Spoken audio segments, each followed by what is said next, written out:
সুপ্রিয় শিক্ষার্থীবৃন্দ, আশা করি তোমরা সবাই ভালো আছো, সুস্থ আছো। জাতীয় বিশ্ববিদ্যালয়ের অধীনে করোনাকালীন অনলাইন শিক্ষা কার্যক্রমে তোমাদের সবাইকে স্বাগত জানাচ্ছি। আমি তপন কুমার সাহা, সহযোগী অধ্যাপক, হিসাব বিজ্ঞান বিভাগ, সরকারি ব্রজমোহন কলেজ, বরিশাল। প্রিয় শিক্ষার্থীবৃন্দ, তোমরা পর্দায় একটি ছবি দেখতে পাচ্ছ। যদি ছবিটা ভালো করে খেয়াল করে দেখবে, মাঝখানে একজন ব্যক্তি দাঁড়িয়ে রয়েছেন এবং তার চারপাশে তার অনুসারীরা রয়েছেন, যারা মন্ত্রমুগ্ধের মতো মাঝখানে যিনি দাঁড়িয়ে আছেন তার কথা শুনছেন, তাকে অনুসরণ করছেন। তোমরা নিশ্চয়ই আন্দাজ করতে পেরেছো আমরা আজকে কোন বিষয় নিয়ে আলোচনা করব। আমাদের আজকের আলোচনার বিষয় প্রিন্সিপালস অফ ম্যানেজমেন্ট কোর্সের নেতৃত্ব দান চ্যাপ্টার থেকে, যাকে আমরা ইংরেজিতে বলি লিডিং। ইংরেজি লিডারশিপ শব্দটা এসেছে মূলত লিড শব্দ থেকে। লিড শব্দের অর্থ পথ প্রদর্শন করা বা চালিত করা। অর্থাৎ নেতৃত্ব হচ্ছে একটি কৌশল বা পদ্ধতি যা দ্বারা অপর ব্যক্তি বা দলকে প্রভাবিত করে একটি নির্দিষ্ট লক্ষ্যের দিকে পরিচালিত করা যায়। নির্ধারিত লক্ষ্য অর্জনের নিমিত্তে অধস্তন বা অনুসারীদের পরিচালনা করার জন্য নির্দেশনা দান, পরামর্শ দান ও প্রভাব বিস্তারকারী কার্যক্রমগুলোকে আমরা নেতৃত্ব বলি। নেতৃত্বের প্রক্রিয়াটা যদি আমরা খেয়াল করি, দলগত প্রচেষ্টায় গতি সঞ্চার, ক্ষমতা প্রয়োগের সহায়তা, সহযোগিতা ভিত্তি স্থাপন, কার্য সম্পাদনের উপর গুরুত্ব আরোপ, আনুষ্ঠানিক ও অনানুষ্ঠানিক সম্পর্কের সংহতিকরণ এবং জনশক্তির পূর্ণ ব্যবহার নিশ্চিতকরণ, যে তার প্রক্রিয়াটাই হচ্ছে নেতৃত্ব। যিনি এই কাজগুলো করেন তাকে আমরা বলি নেতা।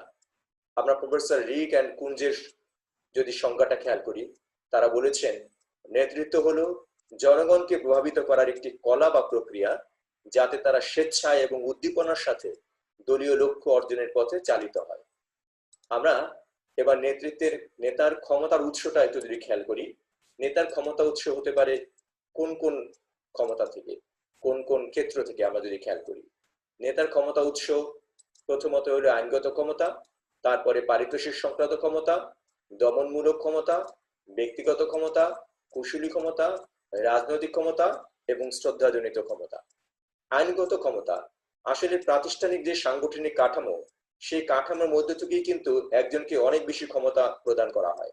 সেই কারণে তিনি ক্ষমতা প্রাপ্ত হয়ে থাকেন। সাধারণত ঊর্ধ্বতন কর্তৃপক্ষের কাছ থেকে একজনের উপর ক্ষমতা অর্পিত হতে পারে, অর্থাৎ পদমর্যাদাগত ভাবে যে ক্ষমতা, সেটাকে আমরা বলতেছি আইনগত ক্ষমতা। পদমর্যাদাগত ক্ষমতাই কিন্তু আইনগত ক্ষমতার আওতাভুক্তের মধ্যে পড়ে। আমরা এরপরে যদি পারিতোষিক সংক্রান্ত ক্ষমতা বলি, পারিতোষিক অর্থাৎ পারিশ্রমিক প্রদান, কর্তন, বর্ধিতকরণ, এইসব যিনি এইসব প্রয়োগ করার বা কর্তন করার বা বেতন বৃদ্ধিকরণ, বেতন নির্ধারণ, এই কাজগুলোর ক্ষেত্রেও একজন ব্যক্তির উপর অনেক সময় দায়িত্ব থাকতে পারে। তো যার উপরে এই দায়িত্ব থাকে তিনিও একটা ক্ষমতার অধিকারী হন।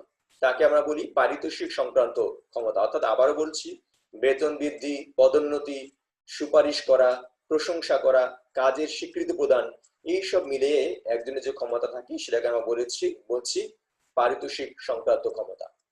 দমনমূলক ক্ষমতা। দমনমূলক ক্ষমতা অর্থাৎ কর্মীকে নির্দেশ দেন এবং তাকে তার কাছ থেকে কাজ আদায় করার ক্ষেত্রে যিনি বাধ্যতা প্রয়োগ করতে পারেন, বাধ্যতামূলক ভাবে কাজ আদায় করতে পারেন। এই জন্য তাকে প্রয়োজন বোধে ভয়ভীতি প্রদান, তাকে প্রেরণা দান, যেভাবেই হোক যদি তিনি যে আদায় করে নিতে পারেন, সেটাকে বলা হচ্ছে দমনমূলক ক্ষমতা। ব্যক্তিগত ক্ষমতা। আসলে ব্যক্তিত্বের বলেও মানুষের মধ্যে একটি ক্ষমতা তৈরি হয়ে যায়।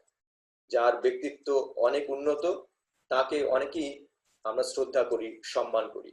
সাধারণত নেতা জন্মগতভাবে এ ধরনের ব্যক্তিগত ক্ষমতার অধিকারী হয়ে থাকেন। এরপর যদি ধরি আমরা কুশলী ক্ষমতা। সংগঠন চালাতে গেলে অনেক সময় বিভিন্ন কৌশল অবলম্বন করতে হয়। কোনো ব্যক্তি এই কৌশলের দিক থেকে তার পারদর্শিতা থাকে। তারা বিভিন্ন জটিল সমস্যায়, জটিল পরিস্থিতিতে তাদের বিশেষ জ্ঞান থেকে বা তাদের মধ্যে একটা ক্ষমতা থেকে তারা তখন কৌশল বাতলিয়ে দিতে পারেন, যার ফলে সেই সমস্যা থেকে পরিত্রাণ পাওয়া যায়, যেটাকে আমরা বলছি কৌশলী ক্ষমতা। রাজনৈতিক ক্ষমতা। আমরা যদি ধরি রাজনৈতিক দলের সদস্য হলে পরে, বিশেষ কোনো রাজনৈতিক দলের সদস্য হলে পরে তার একটা ক্ষমতা তৈরি হয়ে যায়, তাকে সবাই অনেক সময় সম্মান করে, শ্রদ্ধা করে। বিশেষ করে তিনি যদি একটু উচ্চতর পর্যায়ের কোনো নেতা হন, তাকেও সম্মান করে। অর্থাৎ ওই রাজনৈতিক দলের একজন নেতা হিসেবে তাকে যে সম্মানটা করা হয়, সেটাকে বলছি আমরা রাজনৈতিক ক্ষমতা। অর্থাৎ নেতার প্রতি অনুসারীদের যে সমর্থন, সেখান থেকেই কিন্তু রাজনৈতিক ক্ষমতার উৎস সৃষ্টি হয়।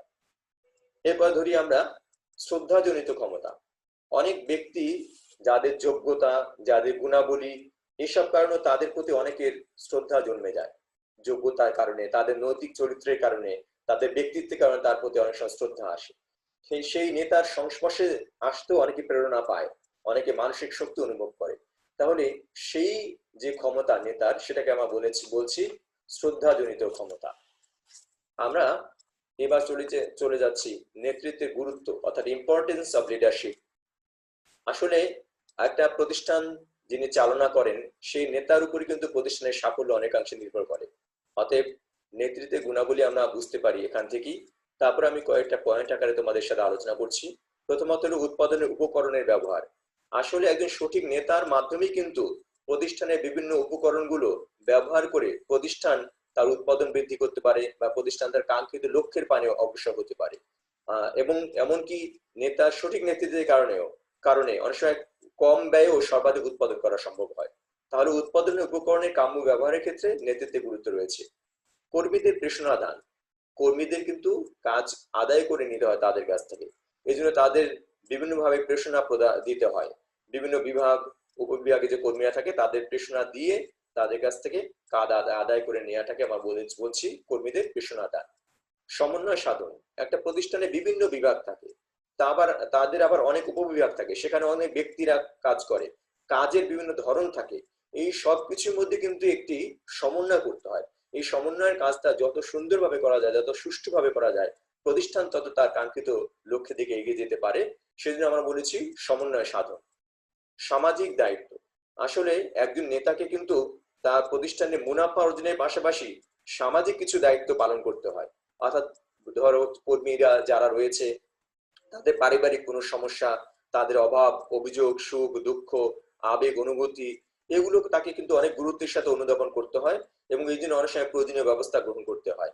যার ফলে কর্মীরা মনে করে যে আমার অন্ততপক্ষে আমাকে দেখার জন্য আমাদের একজন নেতা রয়েছে, তারা নিশ্চিতভাবে প্রতিষ্ঠানের জন্য কাজ করতে পারে, এবং এর ফলে অল্প ব্যয়ে সর্বাধিক উৎপাদন করা সম্ভব হয়, এবং স্বল্প মূল্যে ভোক্তাদের নিকট পণ্য সরবরাহ করা সম্ভব হয়।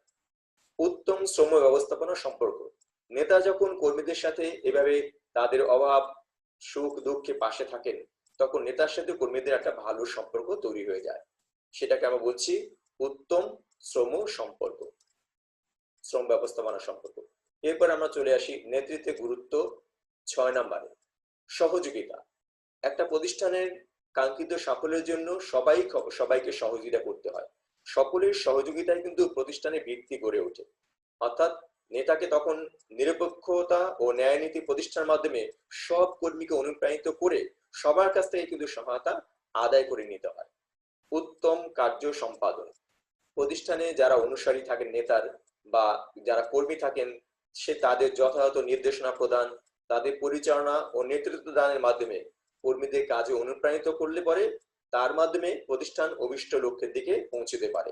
অর্থাৎ নেতার এইখানে অনেক গুরুত্বপূর্ণ ভূমিকা পালন করতে হয় উত্তম কার্য সম্পাদনের ক্ষেত্রে। মনোবল উন্নয়ন। কর্মীরা যদি তার মানসিক দিক থেকে নিশ্চিন্ত থাকতে পারে, তাদের মনোবল যদি অনেক উচ্চ থাকে, তাহলে প্রতিষ্ঠান কিন্তু তার একটা ভূমিকা পেতে, একটা সুফল পেতে পারে। আর কর্মীদের মনোবল উন্নয়নের ক্ষেত্রে যিনি ভূমিকা রাখেন, তিনি নেতা। আস্থা সৃষ্টি। কর্মীদের নেতার উপর যদি আস্থা থাকে, তাহলে সেই প্রতিষ্ঠানটা কিন্তু আরো সাফল্যের দিকে যেতে পারে। বা নেতা কি করেন, তাদের পরামর্শ দিয়ে তাদের কাছ থেকে উত্তম ফল আদায়ের চেষ্টা করেন, এবং নেতার ব্যক্তিগত গুণাবলীর কারণে কিন্তু নেতার প্রতি কর্মীদের একটা আস্থার সৃষ্টি হয়। দলীয় প্রতিষ্ঠাকে সমুন্নত করা। একটা প্রতিষ্ঠানের কাজ কিন্তু এটি দলীয় কাজ। দলীয় কাজে কিন্তু সবাইকে সবার সহযোগিতা করতে হয়। সবার সহযোগিতার মাধ্যমে প্রতিষ্ঠানের কাজে সাফল্য আসে। অতএব দলীয় প্রতিষ্ঠাকে সমুন্নত করার ক্ষেত্রেও কিন্তু নেতার গুরুত্ব রয়েছে। প্রাতিষ্ঠানিক ফলপ্রসূতার উন্নয়ন। প্রতিষ্ঠান বা প্রতিষ্ঠানের উন্নয়নের জন্য নেতার একটা গুরুত্বপূর্ণ ভূমিকা পালন করতে হয়। কর্মীদের সবাইকে নিয়ে প্রতিষ্ঠানের উন্নয়নের দিকে তাকে অগ্রসর হতে হয়। তাহলে প্রতিষ্ঠান প্রাতিষ্ঠানিক ফলপ্রসূ উন্নয়নের ক্ষেত্রে নেতার ভূমিকা রয়েছে। সামাজিক সম্পৃক্ততা, আসলে সঠিক ও কার্যকর নেতৃত্ব তার অনুসারীদের সামাজিক প্রক্রিয়া উদ্বুদ্ধ করতে পারেন এবং তার ফলে তারা উৎসাহ মাধ্যমে তাদের কাজে আত্মনিয়োগ করতে পারে এবং মনোভাবে পরিবর্তন সাধন করে তারা সামাজিক কল্যাণে নিজেদেরকে নিয়োজিত করতে পারে। অর্থাৎ প্রতিষ্ঠানের কাজের মধ্যে সামাজিক কল্যাণও কিন্তু একটা বিষয় চলে আসে এখানে। তাহলে আমরা নেতৃত্বের গুরুত্ব এখানে খেয়াল করলাম। এরপরে আমরা চলে আসি নেতৃত্বের উপাদান। নেতৃত্ব উপাদানের মধ্যে আমরা বলেছি প্রথমে নেতার মানে উপাদান কি আগে সেটা আমরা ধারণা করে নেই। নেতৃত্ব উপাদান হলো সেই সকল উপাদানকে বোঝায় যার দ্বারা একজন ব্যক্তি তার অধস্তনদেরকে নির্দিষ্ট লক্ষ্যপানে নিয়ে যেতে সমর্থ হন। অর্থাৎ অধস্তনরা যে উপাদানে যদি নেতার মধ্যে থাকে সেই উপাদানের কারণে নেতার প্রতি আকৃষ্ট হয় এবং তারপরে প্রতিষ্ঠান তার কাঙ্ক্ষিত সাফল্য পায় কিভাবে? অধস্তনরা তার দিকে অগ্রসর হতে পারে, তার নির্দেশনা পালন করতে পারে। সেটা হলো এক নম্বরে আমরা বলি নেতার দক্ষতা।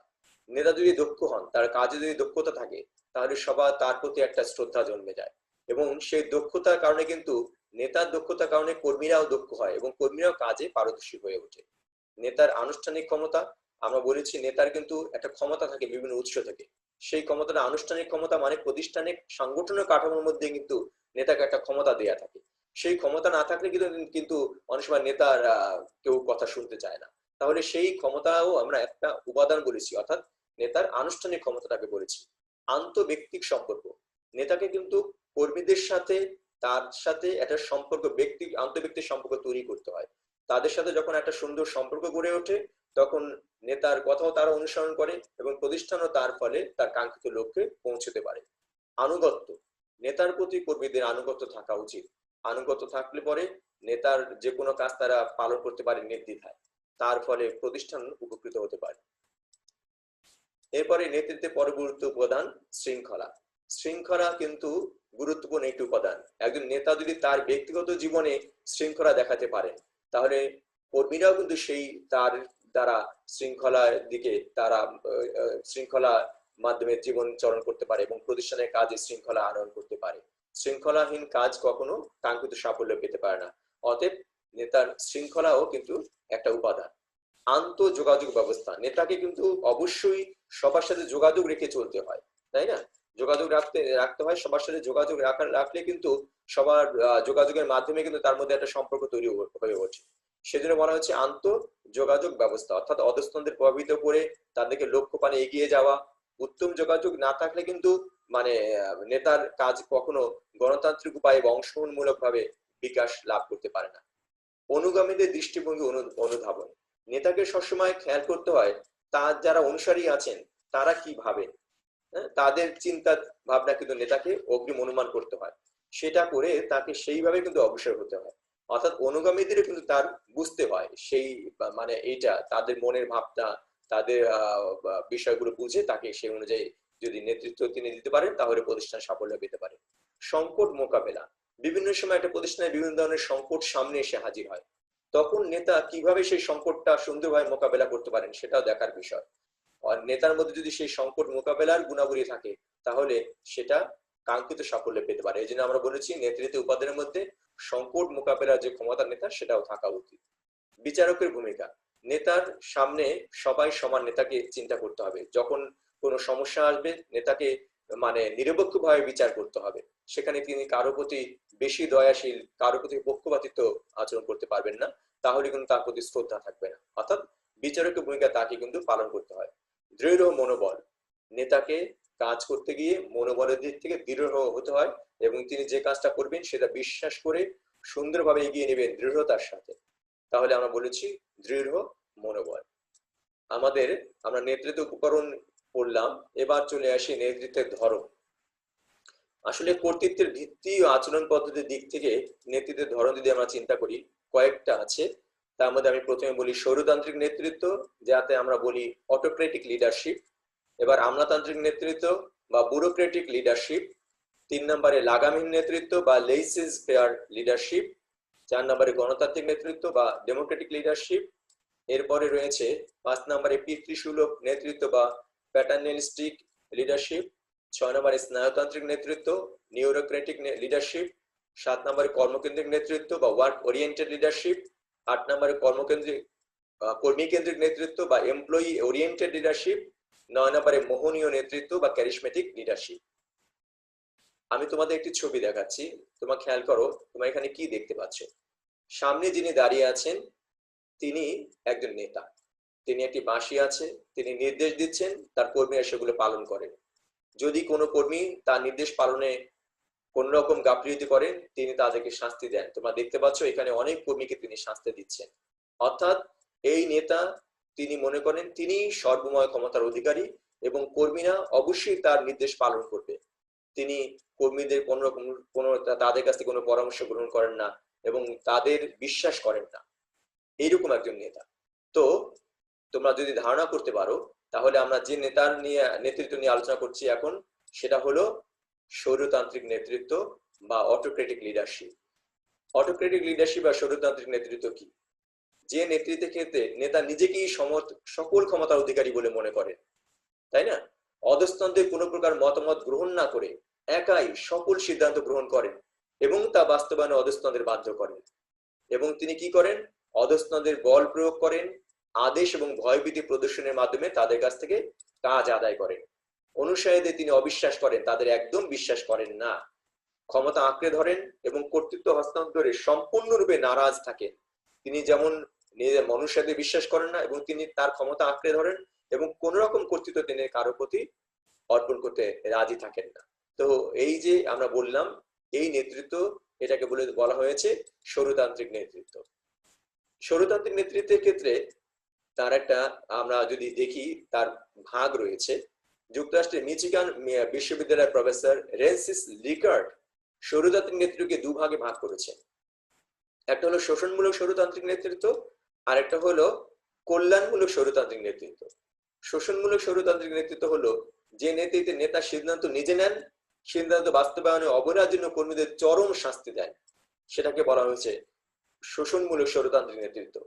আরেকটা কল্যাণমূলক স্বৈরতান্ত্রিক নেতৃত্ব, নেতা শাস্তির পাশাপাশি কর্মী বা অনুসারীদের কখনো কখনো পুরস্কারও দেন। অর্থাৎ এক্ষেত্রে দুটোর সমন্বয় করেন নেতা, শাস্তি দেন যেমন আবার মাঝে মধ্যে তাদের কাজের জন্য পুরস্কারও দেন, সেটা বলা হয়েছে কল্যাণমূলক স্বৈরতান্ত্রিক নেতৃত্ব। এবার দেখো আরেকটা ছবি তোমাদের সামনে দেখাচ্ছি, তোমরা যদি খেয়াল করো এই ছবিটায় একটা লাল ফিতা দেখতে পাচ্ছ, রেড টেপ দিয়ে বেঁধে রাখা হয়েছে। হ্যাঁ, তাহলে রেড টেপ দিয়ে বেঁধে রাখা হয়েছে, অর্থাৎ এই বেঁধে রাখা দিয়ে রেড টেপ দিয়ে বেঁধে রাখার মানে হচ্ছে আমরা অনেক সময় বলি লাল ফিতা দৌরাত্ম্য। অর্থাৎ সরকারি কাগজ মানে কাজ যখন হয় সেক্ষেত্রে কিন্তু মানে ফাইলগুলো লাল ফিতা দিয়ে আটকিয়ে রাখে। অনেক ব্রিটিশ আমলে থেকেই এই লাল ফিতা দৌরাত্ম্যতার কথাটার উৎপত্তি। অর্থাৎ যে নেতৃত্বের ক্ষেত্রে যে পদ্ধতির ক্ষেত্রে হ্যাঁ অনেক নিয়ম কানুন রীতিনীতি পালন করতে হয় এবং এগুলো পালন করতে গিয়ে দীর্ঘ সময় চলে যায়, সেটাকে আমরা বলেছি রেড ফিটার মাধ্যমে সিম্বলিক করেছি এবং সেটাকে বলা হয় আমলাতান্ত্রিক নেতৃত্ব বা ব্যুরোক্রেটিক লিডারশিপ। তাহলে আমরা এখন ব্যুরোক্রেটিক লিডারশিপ বা আমরা তান্ত্রিক নেতৃত্ব নিয়ে কথা বলছি। সাধারণত সরকারি প্রতিষ্ঠানে এই ধরনের নেতৃত্ব দেখা যায়। নেতা এবং কর্মীরা প্রাতিষ্ঠানিক রীতিনীতি, প্রণালী, কার্যপদ্ধতি ও বিধিবিধান দ্বারা বাধা থাকেন। তারা সবসময় নিয়মের মধ্যে চলতে চেষ্টা করেন, নিয়মের বাইরে তারা চলেন না। প্রাতিষ্ঠানিক যে রীতিনীতি আছেন, প্রণালী আছে, কার্যপদ্ধতি যেটা নির্দিষ্ট করা আছে, বিধিবিধান যেটা নির্দিষ্ট করা আছে, তারা তার মধ্যে সবসময় থাকতে চেষ্টা করে। সকলের দায়িত্ব কর্তব্য সুনির্ধারিত থাকে, কে কোন কাজটা করবে তা নির্ধারণ করা পূর্ব থেকেই থাকে এবং ওর বাইরে কিন্তু কেউ কোনো কাজ করার সুযোগ নেই এক্ষেত্রে। যে জন্য বলা হয়েছে এখানে লাল ফিতা দৌরাত্ম্য, এটা দীর্ঘ সময় চলে যায়। সাংগঠনিক কাঠামো কর্মীদের মধ্যে আনুষ্ঠানিক সম্পর্ক নির্দেশ করে। এখানে সাংগঠনিক কাঠামোটাই ঠিক করা আছে, কর্মীদের সাথে কার কি সম্পর্কটা হবে, কে কাকে নির্দেশ দেবে, ফাইলটা কোন জায়গা থেকে কোন জায়গায় যাবে, সেখানে কিন্তু নির্দেশ করা রয়েছে। আমরা এরপরে আরেকটা ছবি দেখতে পাচ্ছি, তুমি যদি খেয়াল করো এইখানে নেতা খুব আরামে টেবিলের উপর পা রেখে ঘুমোচ্ছেন এবং তার কর্মীরা তাদের মতো করে কাজ করছেন এবং তারা নিজেদের মতো করে কিন্তু কাজ করছেন। এখানে নেতা কিন্তু কর্মীদের উপর কোন রকম খবরদারি করছেন না, কর্মীরা নিজেরাই সিদ্ধান্ত নিচ্ছে এবং তারা সেই অনুযায়ী সিদ্ধান্ত বাস্তবায়ন করছে। যেটাকে আমরা বলেছি লেসেস ফেয়ার লিডারশিপ বা মুক্ত বা লাগামহীন নেতৃত্ব, এটাকে আমরা ফ্রি রেইন লিডারশিপও বলি। তাহলে ফ্রি রেইন লিডারশিপ বা মুক্ত বা লাগামহীন নেতৃত্ব কি? নেতা কর্মীদের কাজে আদেশ দেন না, পরামর্শদাতার ভূমিকা পালন করেন। এই ক্ষেত্রে তিনি কর্মীদের কোনো কাজ করার জন্য বাধ্য করেন না, আদেশ দেন না, তিনি শুধু পরামর্শ দেন। কর্মীরা যদি তার কাছে পরামর্শ চায় তখন তিনি পরামর্শ দেন। কর্মীরাই নিজেদের মানে থেকে সিদ্ধান্ত নেন। এক্ষেত্রে কর্মী তার কাজের লক্ষ্য নির্ধারণ করে এবং সমস্যা চিহ্নিত করে। কর্মীরা নিজেরাই কিন্তু লক্ষ্য নির্ধারণ করে নিচ্ছে এবং তারা সমস্যা কোনটা সেটা চিহ্নিত করে নিচ্ছে। নেতা কর্মীদের প্রয়োজনীয় তথ্য এবং সম্পদ সরবরাহ করেন। নেতা কি করেন? কর্মীরা যে বিষয়ে কোনো সম্পদ যদি চায় কোনো সেটার সরবরাহ কিন্তু তিনি করেন এবং কোনো তথ্যের যদি প্রয়োজন হয় সেই তথ্য নেতা কর্মীদের প্রদান করেন, কিন্তু তিনি কর্মীদের আদেশ দেন না। এবং কর্মীরা যখন পরামর্শ চায় তিনি কিন্তু তাদের পরামর্শ প্রদান করেন। অধস্তনদের স্বাধীনভাবে কাজ করতে দেন, তাদের কাজে হস্তক্ষেপ করেন না। নেতার কোনো নিয়ন্ত্রণ থাকে না এবং কর্মীদের কোনো জবাবদিহি করতে হয় না। অর্থাৎ যেহেতু কাজ স্বাধীনভাবে করছে অধস্তনরা, সেই হেতু কিন্তু এখানে নেতার কোনো নিয়ন্ত্রণ নেই এবং কর্মীরা কি করেন? কর্মীদের কোনো জবাবদিহি করতে হয় না। কর্মীরা যেটা ভালো মনে করেন তারা সেভাবেই কাজ করেন। এখানে নেতার কাছে কর্মীদের কোনো জবাবদিহি নেই এবং নেতারও কোনো নিয়ন্ত্রণ থাকে না। এবার আমরা আরেকটা ছবি দেখি। এখানে দেখা যাচ্ছে এখানে কোনো একটা বিষয় সমস্যা নিয়ে সবাই একত্রিত হয়েছে, সবাই মিলে কাজ করছে। আমরা এখানে একটা পাজেল দেখতে পাচ্ছি। এটা দিয়ে আমরা বুঝতে পারছি যে এইটা মেলানোর জন্য সবাই কাজ করছে। মানে এই পাজেল দিয়ে আমরা বুঝাতে পারছি যে কোনো একটা সমস্যার জন্য সবাই একত্রিত হয়ে কাজ করছে, কিভাবে এটা সমাধান করা যায়।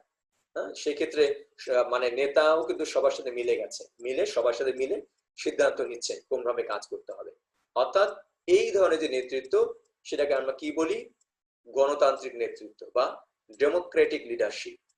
আমাদের এখন আলোচনার বিষয় ডেমোক্রেটিক লিডারশিপ। গণতান্ত্রিক নেতৃত্ব বা ডেমোক্রেটিক লিডারশিপ হলো নেতা এবং কর্মীরা যৌথভাবে সিদ্ধান্ত পরিকল্পনা গ্রহণ করেন। এখানে সিদ্ধান্ত গ্রহণ করতে হবে, সেই সিদ্ধান্ত গ্রহণের সাথে কিন্তু কর্মীরাও থাকেন এবং প্রতিষ্ঠানের জন্য যখন পরিকল্পনা প্রণয়ন করা হবে সেই পরিকল্পনা প্রণয়নের মধ্যেও কিন্তু কর্মীরা রয়েছে। অর্থাৎ নেতা এবং কর্মীরা যৌথভাবে সিদ্ধান্ত ও পরিকল্পনা গ্রহণ করেন। ক্ষমতা বিকেন্দ্রীভূত হয়, অর্থাৎ নেতা ক্ষমতা নিজের কাছে পুঞ্জীভূত রাখেন না। নেতা সবসময় সব ক্ষমতা নিজের কাছে রেখে দেন না, তিনি ক্ষমতা তার পরবর্তী যিনি ধাপে রয়েছেন তার কাছে বিকেন্দ্রীভূত করে দেন। এভাবে ক্ষমতা বিভিন্নভাবে বিকেন্দ্রীকরণ করা হয়, যার ফলে প্রতিষ্ঠানের সবার সিদ্ধান্ত, সবার মতামতের মাধ্যমে, সবার পরামর্শের ভিত্তিতে কিন্তু প্রতিষ্ঠানের কার্যক্রম গৃহীত হয়। সেই জন্য এখানে বলা হয়েছে ক্ষমতা বিকেন্দ্রীভূত হয়, অর্থাৎ নেতা ক্ষমতা নিজের কাছে পুঞ্জীভূত রাখেন না। কর্মীরা আগে থেকেই সংগঠনের তথ্য কর্মসূচি অবগত থাকে, এই জন্য তাদের মনোবল ও নৈতিকতা বৃদ্ধি পায়। যেহেতু কর্মীরা সবকিছু জানেন, কি করতে হবে, সংগঠনের কোন কোন তথ্য কি কি আছে সব তারা জানেন, এই জন্য তাদের সবসময় কিন্তু একটা মনোবল উন্নত থাকে এবং তারা নৈতিকতাও তাদের অনেক বৃদ্ধি পায়। নেতার প্রতি কর্মীদের ইতিবাচক ধারণা সৃষ্টি হয়, সংগঠনের উদ্দেশ্য অর্জন সহজ হয়। কর্মীরাও নেতার প্রতি একটা পজিটিভ ধারণা চিন্তা করে যে আসলে তো এখানে আমাদেরকে কাজে বাধ্য করা হচ্ছে না, আমাদের নেতা আমাদের কাছ থেকে পরামর্শ নিচ্ছেন, আমাদের নিয়েই সিদ্ধান্ত গ্রহণ করছেন, আমাদের নিয়ে পরিকল্পনা প্রণয়ন করছেন।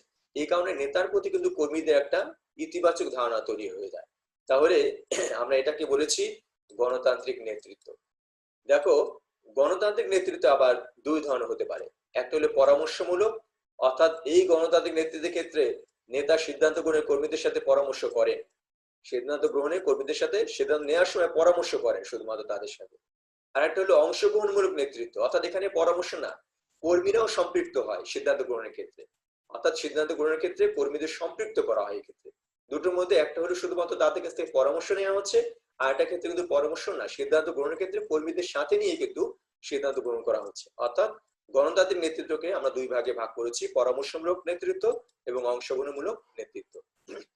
এবার তোমরা আরেকটা ছবি দেখতে পাচ্ছ, এখানে দুটো হাত আমরা দেখছি। এই দুটো হাতের একটি বড় হাত, আমরা মনে করতে পারি এটা একজন পিতার হাত এবং সেই পিতার হাত ধরে আছেন একটি ছোট্ট হাত, মানে তার সন্তান।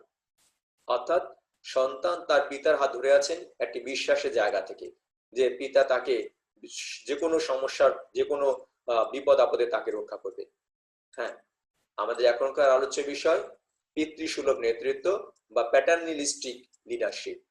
প্যাটার্নিলিস্টিক লিডারশিপ আমরা পিতার সাথে এখানে তুলনা করেছি, অর্থাৎ নেতা অনুসারীদের প্রতি এখানে পিতৃসুলভ আচরণ করে। পিতা যেমন সন্তানের প্রতি আচরণ করেন, সেরকম ভাবে নেতা অনুসারীদের প্রতি আচরণ করেন। এই জন্য আমরা বলেছি নেতা অনুসারীদের প্রতি পিতৃসুলভ আচরণ করেন। কর্মীদের অভাব অভিযোগের প্রতি দৃষ্টি দেন, তাদেরকে সাহায্য ও নিরাপত্তা প্রদানের চেষ্টা করেন। কর্মীদের কার কি অভাব আছে, কার কি অভিযোগ আছে, সেগুলো তিনি ভালো করে মনোযোগ দিয়ে শোনেন এবং সেগুলো সমাধান করার চেষ্টা করেন। কারো কিছু প্রয়োজন হলে সাহায্য দেন এবং তাদেরকে নিরাপত্তা প্রদানের কিন্তু তিনি চেষ্টা করেন। সংগঠনে একটি পারিবারিক স্নেহ মমতার পরিবেশ সৃষ্টির চেষ্টা করেন তিনি এখানে। কখনো কখনো কর্মীদের সিদ্ধান্ত গ্রহণের সুযোগ দেন, অর্থাৎ পারিবারিক একটি পরিবেশ তৈরি করেন তিনি এখানে। এবং তিনি সন্তান, তার কর্মীদের তার নিজের সন্তানের মতো মনে করে সেইভাবে তিনি তাদেরকে চালনা করেন। তাদের অভাব অভিযোগ, সুখ দুঃখ সবকিছু তাদের পাশে থাকেন, তাদের স্নেহ মমতার পরিবেশ দিয়ে তাদের কাছ থেকে কাজ আদায় করে নিতে চেষ্টা করেন। এই জন্য এটাকে বলা হয়েছে পিতৃসুলভ নেতৃত্ব। এবার আসি আমরা স্নায়ুতান্ত্রিক নেতৃত্ব বা নিউরোক্রেটিক লিডারশিপ। এক্ষেত্রে নেতা কর্মীদের উপর চাপ সৃষ্টি করেন এবং ঘনিষ্ঠভাবে তত্ত্বাবধান করে কাজ আদায় করেন। অর্থাৎ এই ক্ষেত্রে মূল টার্গেট হলো কাজ আদায় করে নেওয়া। সেই কাজ আদায় করে নেওয়ার জন্য তিনি যেমন নেতা কর্মীদের উপর যেমন চাপ সৃষ্টি করেন এবং তাদের কাজ ঘনিষ্ঠভাবে তত্ত্বাবধান করেন, তদারকি করেন, কে কাজ করছে, কে কাজে ফাঁকি দিচ্ছে, সেগুলো কিন্তু খুব ভালো করে খেয়াল করেন।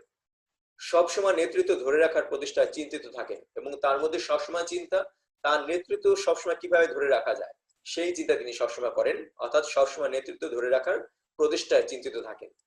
আগামী দিনের কাজও আজ শেষ করে ফেলতে চান। তিনি শুধু কাজ বোঝেন, প্রতিষ্ঠানের উৎপাদন বাড়াতে চান। এই জন্য তিনি আজকের কাজ তো আজকে করেনি, এমনকি পরের দিনের কাজও চান আজকে করে ফেলতে। ফলে কর্মীদের উপর একটা চাপ সৃষ্টি হয়, হ্যাঁ, এবং নেতা কর্মীর মধ্যে একটা তিক্ততার সম্পর্ক দেখা দেয় এই ক্ষেত্রে। এরপরে আমরা আসি কর্মকেন্দ্রিক নেতৃত্ব। কর্মকেন্দ্রিক নেতৃত্বে কিন্তু এখানে শুধুমাত্র উৎপাদনের উপর গুরুত্ব দেওয়া হয়। উৎপাদনকে কেন্দ্র করেই কর্মকাঠামো গড়ে ওঠে। যত বেশি উৎপাদন করা যায় সেই চেষ্টা এখানে করা হয়, অর্থাৎ উৎপাদন কেন্দ্রিক মানে কর্মকাঠামো এখানে গড়ে ওঠে। কর্মীদের উপর গুরুত্ব দেওয়া হয় না একদম।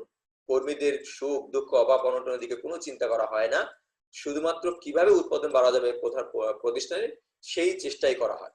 সব সময় কর্মীদের কাজে ব্যস্ত রাখেন। এই ক্ষেত্রে কর্মকেন্দ্রিক নেতৃত্বে কি করেন, নেতা সবসময় কর্মীদের কাজে ব্যস্ত রাখেন। কর্মীদের কাজ অনুপাতে মূল্যায়ন করা হয়।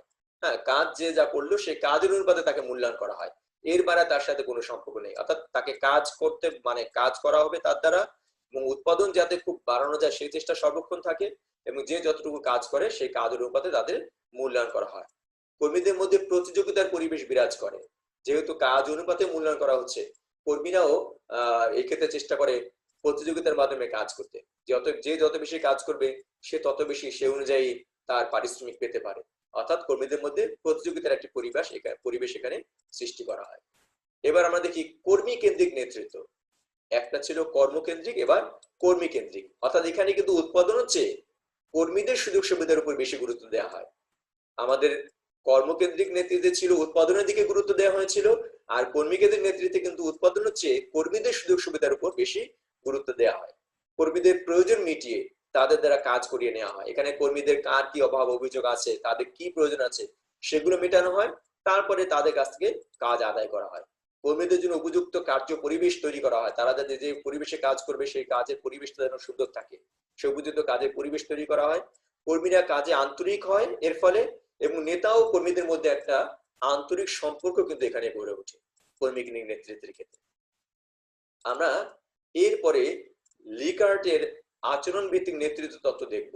লিকার্ট আচরণ ভিত্তিক নেতৃত্ব দিয়ে গেছেন 4টা পদ্ধতি।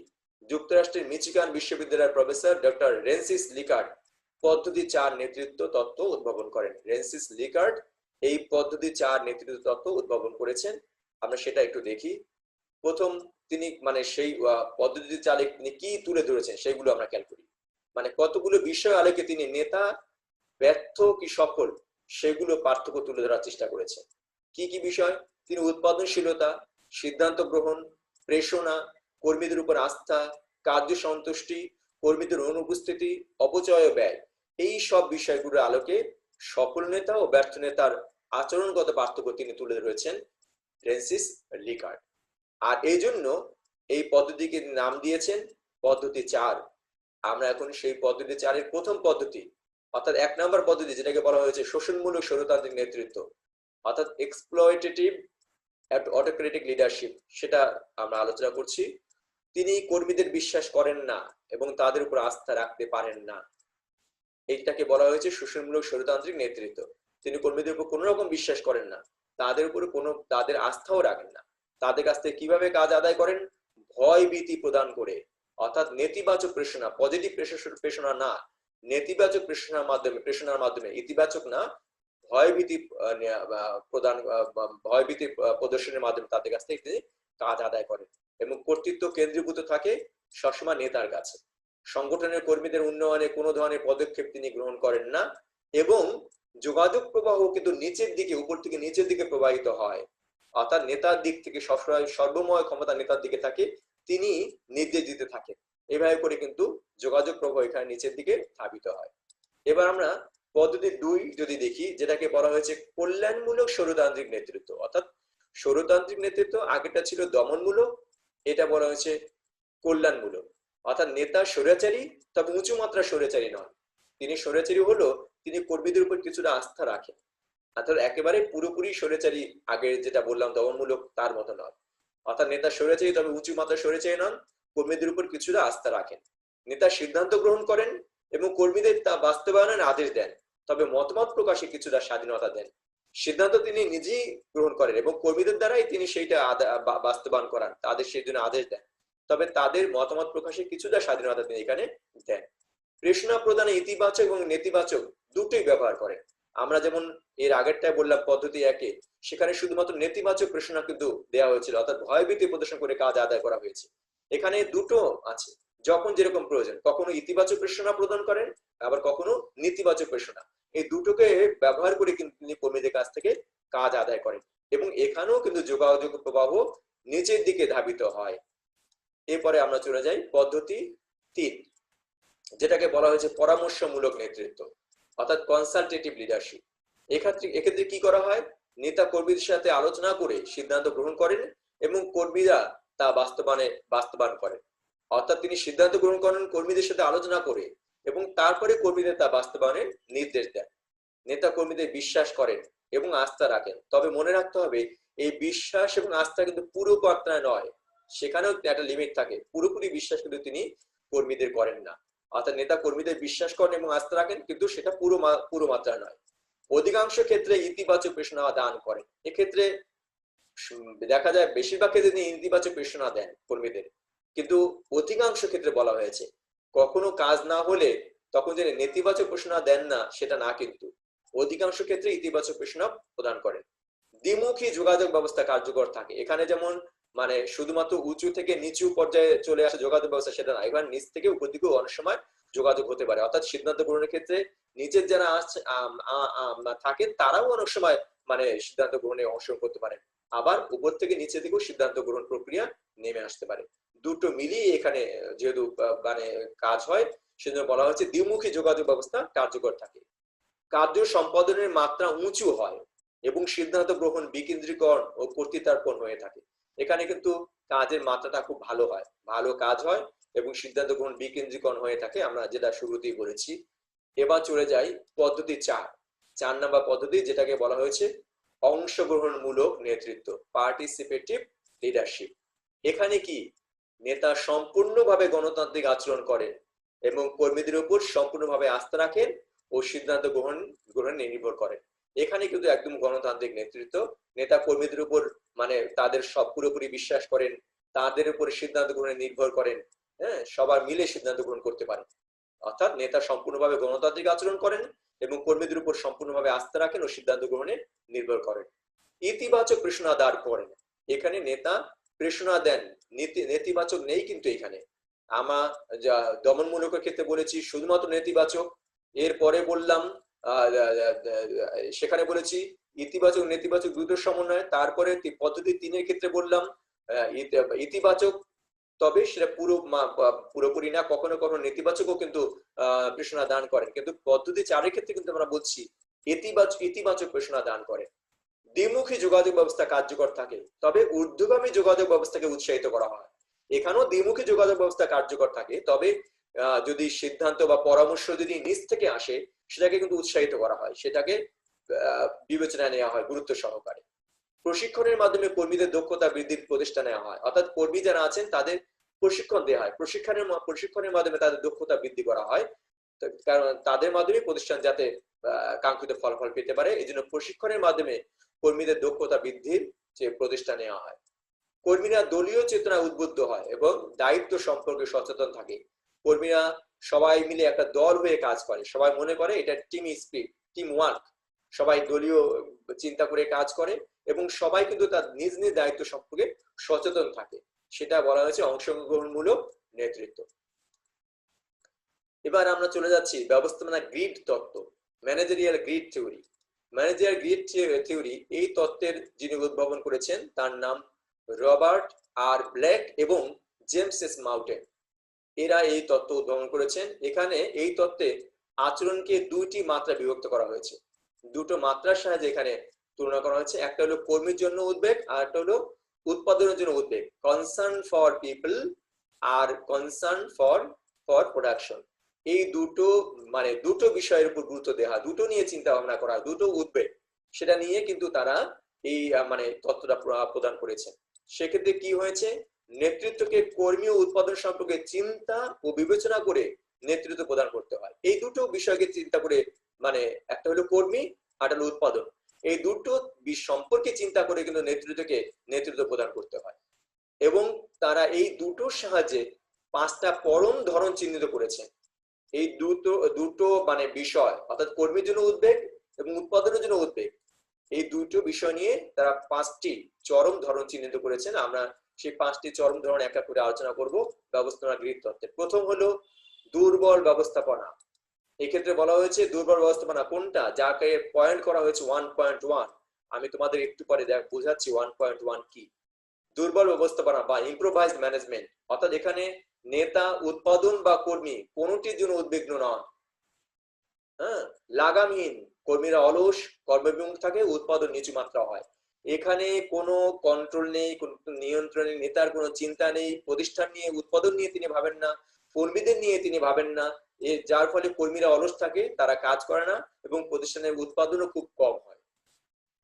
তাহলে সেইটাকে বলেছি, সেই ব্যবস্থাপনাকে আমরা বলেছি দুর্বল ব্যবস্থাপনা। এবং এই গ্রিড তত্ত্বে এটার নাম্বার দেওয়া হচ্ছে 1.1। আমরা একটি চিত্রের মাধ্যমে দেখতে পাচ্ছি। আমি এই যে চিত্রটা তোমাদের সামনে ব্যাখ্যা করি, খেয়াল করো। এখানে আমাদের ভূমি সমান্তরালে দেওয়া আছে যেটা, সেটা হলো কনসার্ন ফর প্রোডাকশন, অর্থাৎ উৎপাদনের জন্য উদ্বেগ।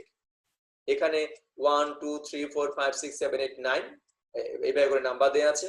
1 হলো লো, একেবারে এই 1 মানে হচ্ছে লো, উদ্বেগ একেবারেই নেই। আবার 9 হলো সর্বোচ্চ উদ্বেগ, উৎপাদন বাড়ানোর জন্য সবচেয়ে বেশি চিন্তা।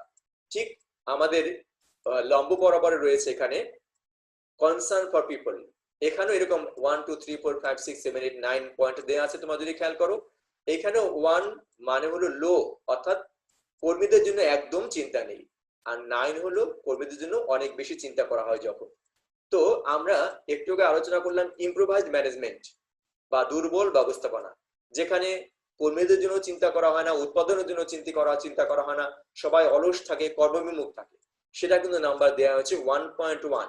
অর্থাৎ এখানে কনসার্ন ফর প্রোডাকশনও 1 এবং কনসার্ন ফর পিপল 1, একেবারে এই জায়গাটাকে আমরা বলছি কি ইম্প্রোভাইজড ম্যানেজমেন্ট, একদম লো, দুই দিক থেকেই লো।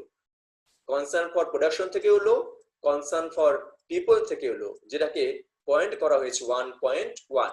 অর্থাৎ ইম্প্রোভাইজড ম্যানেজমেন্ট মানে দুর্বল ব্যবস্থাপনা আমরা যেটাকে বলেছি।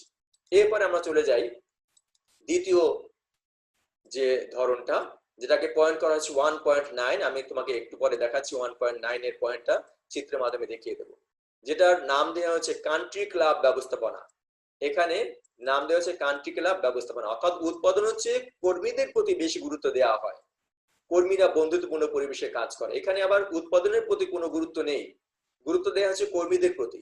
অর্থাৎ তুমি খেয়াল করো, উৎপাদনের পয়েন্ট কিন্তু 1 মানে লো, এবং কর্মীদের গুরুত্ব দেওয়া হচ্ছে 9 মানে একদম হাই।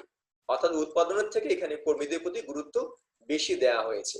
আমরা এই চিত্রটা একটু খেয়াল করি, দেখো এখানে 1.9 হলো এটা, যেটাকে আমরা বলেছি কান্ট্রি ক্লাব ম্যানেজমেন্ট, তাই না? এখানে এই জায়গাটায় আমাদের কনসার্ন ফর প্রোডাকশন কিন্তু 1 রয়ে গেছে, এইখানেই আছে, কিন্তু কনসার্ন ফর পিপল কিন্তু একদম হাই লেভেলে চলে গেছে। তাহলে এইটার পয়েন্ট হলো 1.9 বা কান্ট্রি ক্লাব ম্যানেজমেন্ট, যেটাকে আমরা বলেছি এখানে কর্মীদের প্রতি গুরুত্ব দেওয়া হচ্ছে, কর্মীদের প্রতি অনেক উদ্বেগ, কিন্তু প্রতিষ্ঠানের উৎপাদনের জন্য কোনো উদ্বেগ নেই। আমরা এরপরে চলে যাচ্ছি ব্যবস্থাপনা গ্রিড তত্ত্বের 3 নম্বর ধরনে, যেটাকে পয়েন্ট করা হচ্ছে 9.1 এবং যেটার নাম দেওয়া হচ্ছে স্বৈরাচারী কার্য ব্যবস্থাপনা বা অনেকে বলেন কার্য ব্যবস্থাপনা অর্থাৎ টাস্ক ম্যানেজমেন্ট। অর্থাৎ এই ক্ষেত্রে কর্মীদের জন্য কোনো উদ্বেগ নেই। আমরা দ্বিতীয়টা দেখলাম যে কর্মীদের জন্য উদ্বেগ, উৎপাদনের জন্য উদ্বেগ নেই। এখানে কিন্তু উৎপাদনের জন্যই শুধুমাত্র উদ্বেগ, উৎপাদনের দিকে গুরুত্ব দেওয়া হচ্ছে, কিন্তু কর্মীদের জন্য কোনো উদ্বেগ নেই। এবং তুমি পয়েন্টের দিকে যদি খেয়াল করো, উৎপাদনের 0.9 হাই, কিন্তু কর্মীদের 0.1 লো। অর্থাৎ এক্ষেত্রে নেতা সবসময় উৎপাদন কিভাবে বাড়বে প্রতিষ্ঠানে সেই দিকে খেয়াল করেন, কর্মীদের জন্য তার কোনো চিন্তা নেই। আমরা এটাও চিত্রের মাধ্যমে দেখি। 9.1 টাস্ক ম্যানেজমেন্ট, যেটাকে আমরা বলেছি অর্থাৎ কার্য ব্যবস্থাপনা। এক্ষেত্রে তুমি খেয়াল করো কনসার্ন ফর প্রোডাকশন হাই 9 একদম এইখানে, কিন্তু কনসার্ন ফর মানে পিপল সেটা লো। অর্থাৎ এই জায়গাটাকে আমরা বলছি টাস্ক ম্যানেজমেন্ট, হ্যাঁ, যেখানে বলছি আমরা কার্য ব্যবস্থাপনা। অর্থাৎ এখানে উৎপাদনের প্রতি গুরুত্ব দেওয়া হচ্ছে, উৎপাদনের প্রতি উদ্বেগ, কিন্তু কর্মীদের জন্য কোনো উদ্বেগ নেই। তাহলে এই হলো আমাদের স্বৈরাচারী কার্য ব্যবস্থাপনা বা আমরা বলতে পারি অটোক্রেটিক টাস্ক ম্যানেজমেন্ট। এরপরে 4 নম্বর ধরনে আমরা চলে আসি, যেটা পয়েন্ট করা হয়েছে 9.9, যেটাকে বলা হয়েছে যৌথ ব্যবস্থাপনা বা টিম ম্যানেজমেন্ট।